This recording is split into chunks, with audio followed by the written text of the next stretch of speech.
Bienvenidos a Cruce de Palabras por Telesur. Soy Luis Hernández Navarro y hoy está con nosotros en el estudio el doctor Ignacio Ramonet, profesor, periodista, gran amigo de Telesur y uno de los intelectuales públicos de mayor peso, no es ninguna exageración, en el mundo, por lo menos occidental, que ha estado pensando con mucho detalle y mucha imaginación los últimos acontecimientos planetarios. Ignacio, muchas gracias por estar con nosotros. Oye, muchas gracias, Luis, por haberme invitado. Es un gran honor y un placer inmenso estar contigo. Eres un gran amigo, un gran intelectual, un gran periodista y me encanta tu emisión en general cuando la veo. Pues muchas gracias, pero vamos a hablar de ti y de tu último libro, si te parece. El conspiracionismo, no, el más reciente, ¿no? Un ensayo realmente esclarecedor de cómo avanza la política, la comunicación, el mundo de los movimientos emergentes de la derecha. ¿Por qué ese título, el conspiracionismo? El conspiracionismo. Bueno, si quieres, la idea del libro viene de el impacto que me causó, como a muchos observadores, el asalto al Capitolio. Eso se produjo, como te acuerdas, sí, el 6 de enero del 2021, justo antes de que el nuevo presidente Joe Biden tomara posesión de su cargo. Y fue un asalto como deseado, organizado, promovido por Donald Trump, el perdedor de la elección, pero que decía que no había perdido, que había un fraude contra él. Entonces, esas imágenes de miles de personas, jóvenes en general, hombres y mujeres, asaltando el Capitolio, luchando contra los guardias de la Guardia Nacional estadounidense que les impedía pasar. Eso provocó 7 o 8 muertos, decenas de heridos, golpizas, pero sobre todo era el primer asalto, la primera, digamos, ocupación violenta de la sede de la democracia americana, el Capitolio, donde se encuentra el Senado y la Cámara de Representantes. Por otra parte, también no cabe duda de que eso tenía un objetivo. El objetivo era, aquel día se estaba celebrando el conteo, que es una operación sin gran importancia administrativa o electoral, pero que tradicionalmente se hace como para corroborar los resultados en Estados Unidos, los diversos estados, y declarar oficialmente al vencedor de la elección que había tenido lugar en noviembre del 2020. El objetivo era detener el conteo, pero el objetivo verdadero era que si pensaban que si detenían el conteo no podría ser proclamado presidente Biden. En ese caso Trump veía su mandato prolongado. Se trataba por consiguiente de un golpe de Estado. Entonces yo decía, cuando vi el tratamiento de la prensa, el tratamiento de los comentaristas, globalmente era un tratamiento anecdótico, Luis, y yo dije, seguro que debajo de esto que estamos viendo, esas imágenes que impactaron al mundo, hay algo mucho más significativo. Primero, cómo decenas de miles de personas han sido movilizadas sobre un proyecto como este de asaltar al Capitolio. ¿Qué tenían en el cerebro? ¿Qué tenían en la mente? ¿Qué tenían en el pensamiento esos generalmente jóvenes, hombres y mujeres, casi todos blancos, estadounidenses, que asaltaron el Capitolio? ¿Quién les había metido las ideas, esas ideas en la cabeza?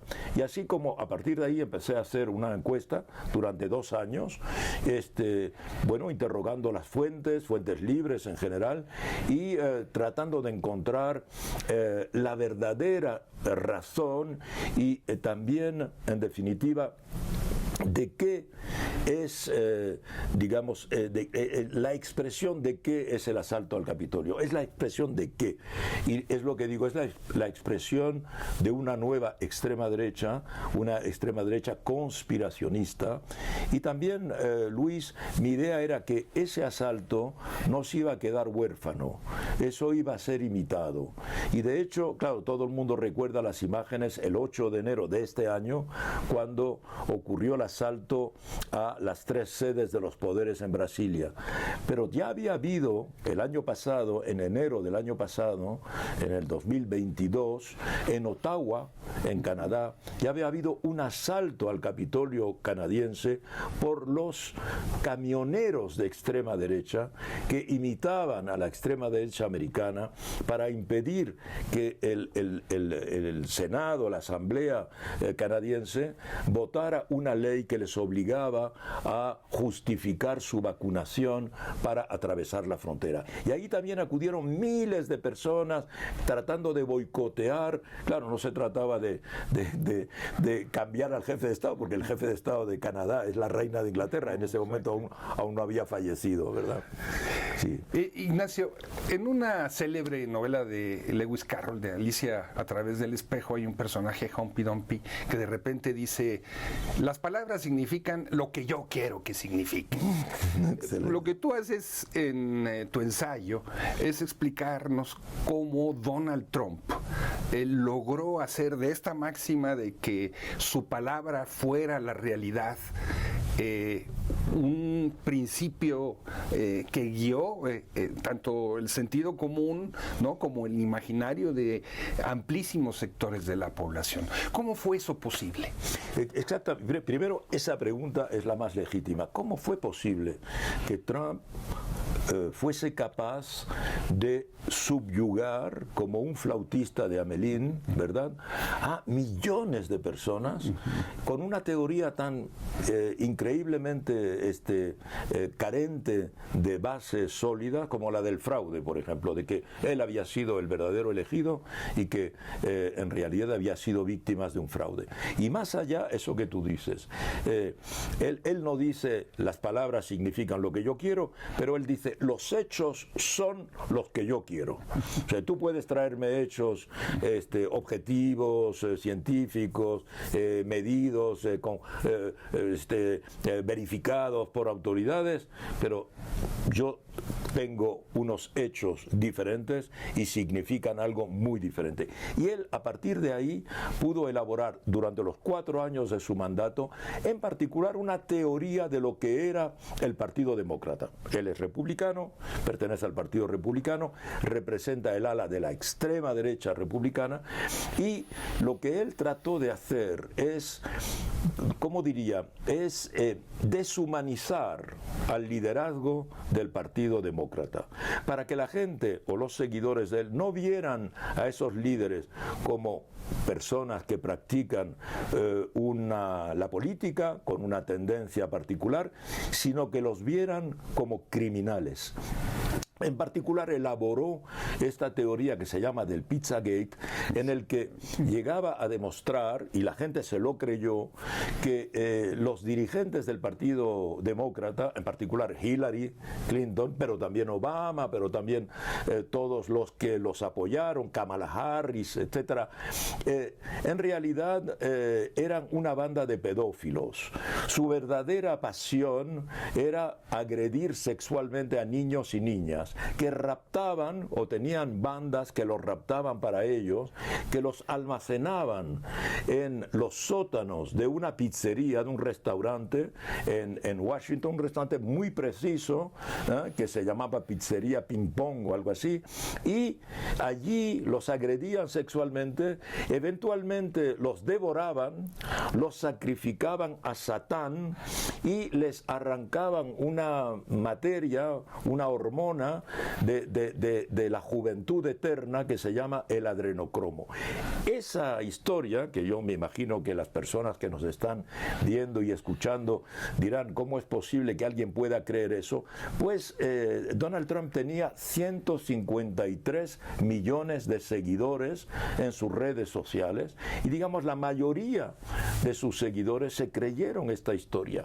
Y el objetivo era ese: no me estoy disputando disputando contra Hillary Clinton porque fue su adversario en las elecciones del 2016. No me estoy disputando con ella, me estoy disputando con una pedófila, con una criminal que debería estar en la cárcel. Hubo un debate entre Trump y Hillary Clinton y él le dijo, tú deberías estar en la cárcel.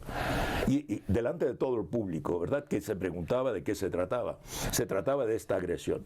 Entonces Trump elabora este proyecto, esta leyenda, esta conspiración, esta narrativa, un relato que el público va a recoger e incluso lo van a desarrollar con una secta que se crea que se llama QAnon, y esta secta adora a Trump, no como líder político, como yo digo, como líder religioso. Trump es el profeta, es un enviado de una divinidad o de un poder, el poder del dinero quizá, y tiene su misión de precisamente subyugar a la gente y derrotar a ese grupo de pedófilos. Al momento de analizar el papel de las redes sociales en la construcción de este sentimiento generalizado, tú dices, las redes sociales no transmiten ideas, no comunican ideas, lo que hacen es difundir sentimientos y crear entonces comunidades que se adhieren a esos sentimientos. Y esto entonces estaría echando atrás toda esta visión de que las redes sociales son la vía para la democratización de la información, etcétera, etcétera. Claro. ¿Cómo explicas esto? Bueno, mira, sobre la democratización de la información, digamos, hoy día una reivindicación que nosotros hemos hecho desde hace 30, 40 años, que era la democratización de la información en los años 70, cuando McBride publicó su célebre informe en el que participó García Márquez.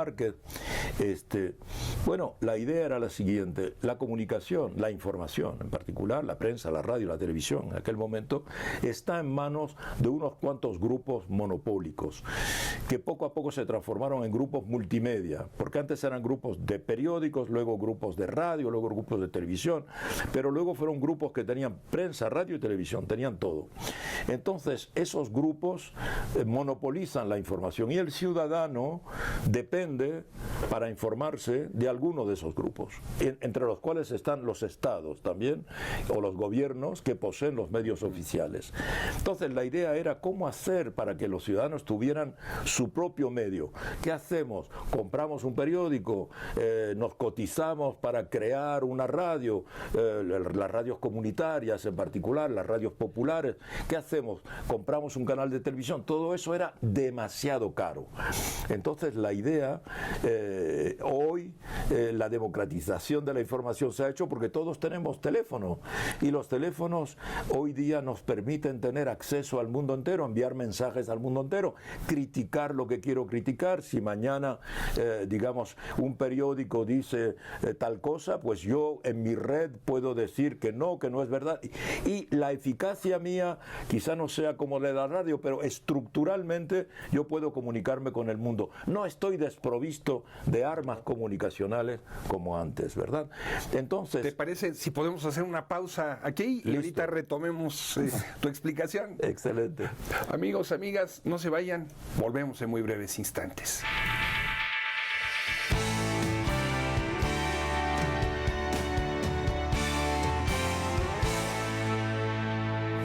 Estamos de vuelta en este cruce de palabras conversando con el profesor, periodista Ignacio Ramonet, como decíamos, gran amigo de Telesur, sobre su último libro. Un libro que trata sobre cómo se construye el sospechosismo en la política. Ignacio, te interrumpí cuando nos estabas esclareciendo esta relación entre las redes sociales y los sentimientos. Exacto. Entonces decía, ahora todos, la comunicación está democratizada porque todos tenemos medios de comunicación. En realidad existe un enorme desequilibrio y la cuestión hoy es cómo funcionan las redes, ¿verdad? Porque las redes son realmente un elemento de libertad. Entonces las redes funcionan, trato de explicarlo en el libro, hay varios capítulos consagrados a eso.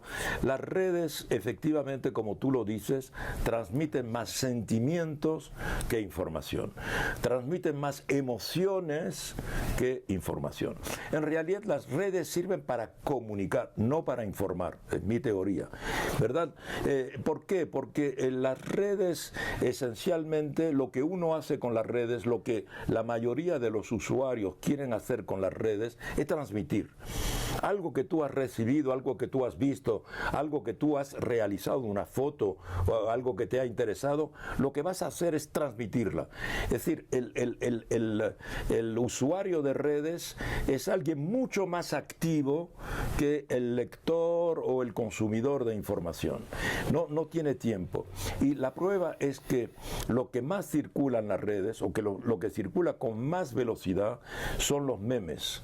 O sea, que es una especie de contracción absoluta en una imagen, a veces una frase, a veces la capacidad de hacer reír o ser irónico, etcétera. Y eso, digamos, cuanto menos información tiene el meme, más rápido circula.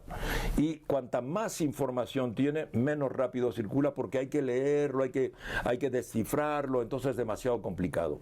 Entonces la simplificación al máximo del mensaje solo te permite transmitir emociones o sentimientos. Por otra parte también, cuando yo digo que la persona, el ciudadano, la ciudadana tiene esta pulsión de transmitir, la gente transmite incluso informaciones en las que no cree. Sí, si tú le preguntas a la gente, esta información, ¿qué piensa usted de ella? Falsa. Y la gente te dice, no, es una información falsa, pero usted la transmitiría. Muchos dicen sí. ¿Por qué? Porque es muy acertada, tiene humor, está muy bien hecha, tiene muy buen tono, pero en realidad está transmitiendo una información falsa. Sí, pero lo transmiten. Por otra parte, también las redes crean un sentimiento de pertenencia. Yo y mis amigos y mis amigas somos un grupo y nos oponemos a otros grupos, como cuando estamos en un estadio y apoyamos a nuestro equipo y no entramos en matices. No, quizá el otro tuvo razón de marcar el gol. No, somos con los nuestros y estamos radicalmente enfrentados a los demás. Así funcionamos con las redes. En estos tiempos de posverdad, la razón no goza de cabal salud. Sin embargo, tú reivindicas en el ensayo la razón y reivindicas el pensamiento de la Ilustración. No dejas de puntualizar cómo también está asociado al colonialismo, también está ligado a fenómenos de esclavismo, pero pones por delante la razón. Sí, porque eres un nostálgico de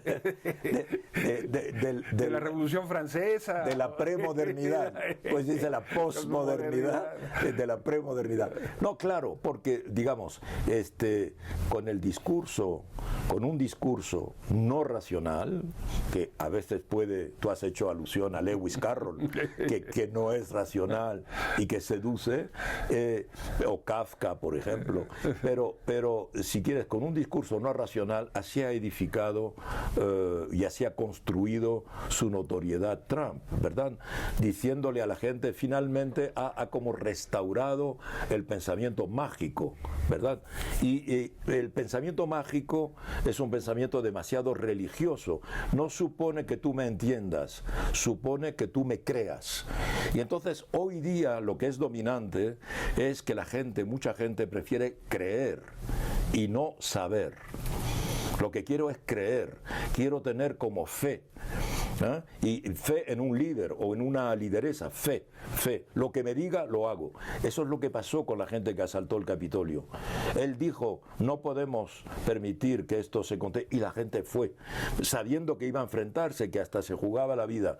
Entonces yo digo, este tipo de líder profético, líder carismático, que conduce a su rebaño hasta el precipicio, como hacía el flautista de Hamelín, es muy peligroso peligroso para las sociedades.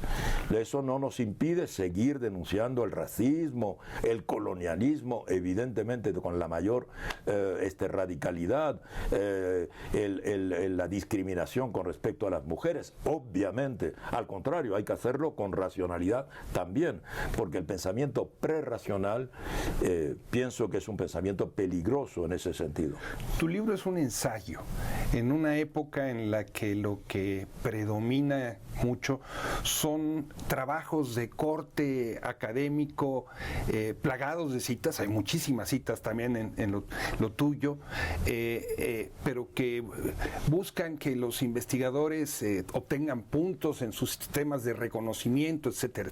Tú haces a un lado eso y recurres a películas, a novelas, a la televisión, a los noticieros para explicar el fenómeno de la construcción de este imaginario social. ¿Por qué reivindicar el ensayo? Primero porque, y te agradezco mucho que hayas hecho esta observación, las series de televisión en particular también. La idea es porque yo siempre he tenido y he estudiado y he publicado ensayos sobre eso, la idea de que la cultura popular, lo que se llama la cultura popular, el cine, la televisión, las series, las novelas, la cultura popular traduce una sociología del momento. La cultura popular no es algo que surja de la imaginación y que no tenga que ver con la realidad, por muy extraña que parezca. Nosotros sabemos, se ha estudiado muy bien, que, por ejemplo, el cine de terror de los años 1930, cuando surgen personajes de ficción como Frankenstein, como Drácula, como La Momia, en los años 1930, en realidad ese cine lo que traducía era el pánico de la sociedad, que iba a un cine que era por primera vez sonoro y parlante, que la sociedad que vivía el pánico social, económico, producido por la crisis de 1929. Entonces, algo que parecía tan alejado como Drácula o Frankenstein tenía que ver con lo que estaba pasando en la calle, que millones de trabajadores perdían su empleo, fábricas cerraban, la gente se quedaba sin créditos, no podía pagar sus casas. ¿Por qué? Porque el miedo en el cine era casi superior al miedo de la calle. Al salir del cine te encontrabas aliviado y finalmente era una manera de hacer pasar el trauma social. Entonces hay una relación entre la cultura popular y digamos la vida social. Entonces sí, y por otra parte también cuando yo escribo, que esencialmente evidentemente escribo ensayos, me gusta que se puedan leer. Parece una cosa obvia, ¿verdad? Pero muchos ensayos no se pueden leer, escritos por eminencias, pero son demasiado herméticos, en una lengua incomprensible. Yo no soy de esa escuela. Me gusta que mis libros se lean, que la gente los pueda leer, y si hago referencias a la cultura popular, sé que tengo más posibilidades de que la gente los conozca, porque la cultura popular tiene más circulación que la cultura, digamos, culta o la cultura sabia, ¿verdad? Al analizar el éxito del fanatismo del discurso trumpista, tú partes de un análisis de clase de los sectores que lo apoyan. Dices, son sobre todo antiguos trabajadores empobrecidos que han visto cómo no solamente su nivel de vida, sino sus expectativas para ellos y sus familias han desaparecido. ¿Sigue sirviendo la categoría de clase para explicar la realidad? Sí, pero no forzosamente la gente tiene conciencia de ello. Sirve para analizar, ¿verdad? Yo diría, por ejemplo, porque, digamos, ¿quiénes son los seguidores de Trump? Son la clase media blanca empobrecida. Primero porque es un fenómeno muy general hoy día. Una de las consecuencias de 40 años de neoliberalismo es la destrucción de las clases medias. No solo en Estados Unidos, en todas partes. En Europa, en América Latina, las clases medias se han desgastado. Hoy día, cuando los padres pudieron ser de clase media con mucho esfuerzo, porque fueron quizá la primera generación que pudo estudiar, que pudo ir a la universidad. Los hijos de esa generación, los hijos, las hijas, en muchos casos tienen como perspectiva al salir de la universidad ser chofer de Uber o estar un poco en delivery de Amazon o de pizzas. Esa es la perspectiva. Entonces, aquí, por otra parte, tienes una clase media blanca empobrecida y que al verse empobrecida tiene que encontrar una razón de por qué se empobreció y de por qué, siendo ella la clase blanca, que cuando ve el cine de los años 1940, 50, eran los privilegiados, ¿verdad? Estados Unidos era un poco el sueño americano realizado. Si eras trabajador de fábrica, ya tenías acceso a un crédito para una casa, para un automóvil, una nevera, tenías un nivel de vida que hoy diríamos de rico. Entonces, ¿por qué ahora no es posible? Tiene que haber un culpable. Ese culpable para ellos son las minorías étnicas, los latinos, los afrodescendientes, que le roban el trabajo. O bien las nuevas tecnologías que le roban el trabajo. De ahí un pensamiento muy reaccionario, racista, reaccionario, en vez de pensarse como clase y decir, por ejemplo, la izquierda me va a defender, que es mi familia natural, porque soy clase media pobre. Entonces la izquierda, un partido socialista, o la izquierda del Partido Demócrata, para hablar en Estados Unidos, o los sindicatos, no. Ellos se encierran en un pensamiento reaccionario, defensivo y agresivo contra las minorías. Por eso siguen a Trump. Trump tiene una declaración increíble, dice, me gusta la gente con un nivel de educación muy bajo. Es extraordinario, ¿verdad? Porque claro, la gente que tiene poca cultura, que no lee, ese es el seguidor de Trump, según Trump, evidentemente. ¿Se ve luz al final del túnel? Mira, nosotros somos optimistas por naturaleza, porque somos de izquierda. Entonces, claro que sí, porque pensamos que, por ejemplo, que Trump va a tener mayor dificultad. Pero vivimos un momento muy difícil, salir de la COVID, la guerra en Ucrania, los problemas que se están planteando con el cambio climático. Digamos, somos moderadamente optimistas, pero tenemos el optimismo, como decía Gramsci, de la razón, precisamente.